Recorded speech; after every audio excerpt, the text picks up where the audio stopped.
অতএব সেই দেশের সংবিধানকে নিয়ে আজকে তুমি হতে পারো প্রাইম মিনিস্টার, কিন্তু তোমার অধিকার নয় আমার দেশের সংবিধানের উপরে হাত দিতে পারে।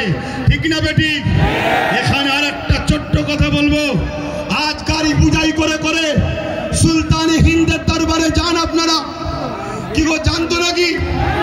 ছোট করে দেবো।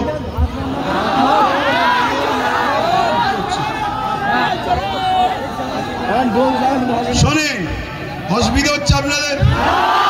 আমি আন্দোলনে নামিনি, নেমেছি যখন এর সাত শেষ দেখে ছাড়বো, কিন্তু আপনারা আছেন তো নাকি? আছেন তো নাকি?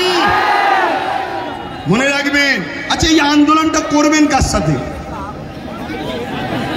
না, এই আন্দোলনে কাদেরকে সাথে আন্দোলন করবেন বলুন? কাদেরকে? বিগত ৭৭ বছর যারা ঝেড়ে খেয়েছে তাদের ঘরে? আরে খাওয়া তো শিখালো ৭৭ বছর ধরে তারা। একটা ছোট্ট কথা বলি শোনেন, পাড়ায় চোর পড়েছে, শুনছেন তো? পাড়ায় চোর পড়েছে, সবাই বলছে চোর ধরো, চোর ধরো, চোর ধরো। ওই ভিড়েতে চোরও ঢুকেছে, বলছে চোর ধরো, চোর ধরো, চোর ধরো। শুনছেন না শোনেন রে? আমরা কতটা নসিব ফাটা দেখুন। আমাদের নিজেদের কর্মের জন্য আমাদের সংখ্যালঘু মন্ত্রীকে, যে কিনা মুসলিম নয়, শুনছেন তো নাকি?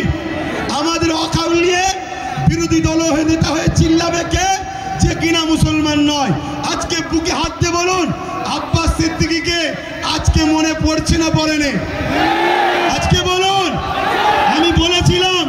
আমি বলেছিলাম চেয়ারের একটা পায়া দরকার, মনে পড়ছে? বলেছিলাম মনে পড়ছে? আজকে বলুন, টোটাল ভারতবর্ষে যদি বা বাংলা থেকে যদি ২-৫টা নওশাদ সিদ্দিকীর মতো যদি সেন্টারে পাঠানো যেত, তাহলে বিল করার সাথে সাথে ছুড়ে মারত।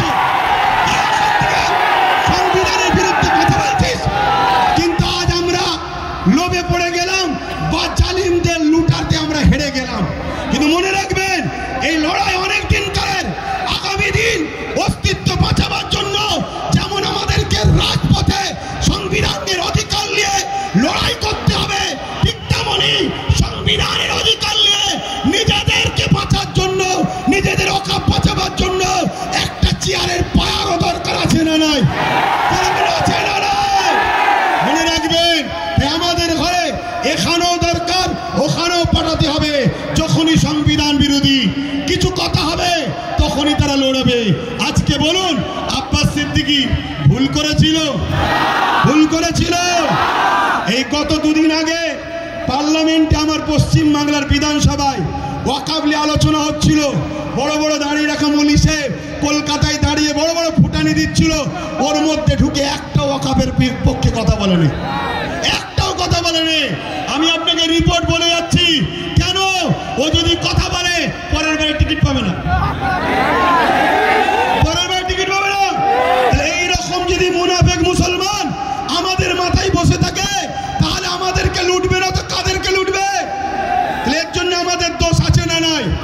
আগামী দিন বাচ্চাদের ভবিষ্যতের স্বার্থে, কেন ওয়াকফ হলো সব থেকে বড় ইস্যু, এটা যদি মিটে যায় তোমাদের সব অস্তিত্ব মিটে যাবে। ওয়াকফ যখন থাকবে না, তুমি ভারতে স্বাধীনতার আগে ছিলে, প্রমাণ দেখাতে পারবে না। আরে তোমার মসজিদে থাকার পরও প্রমাণ দেখাতে পারছো না। তারপরে মনে রাখবে, তখন তোমাকে বলবে যদিও থাকে থাক, ভোটটা দিতে পারবে না। শুনছে না শোনেন না?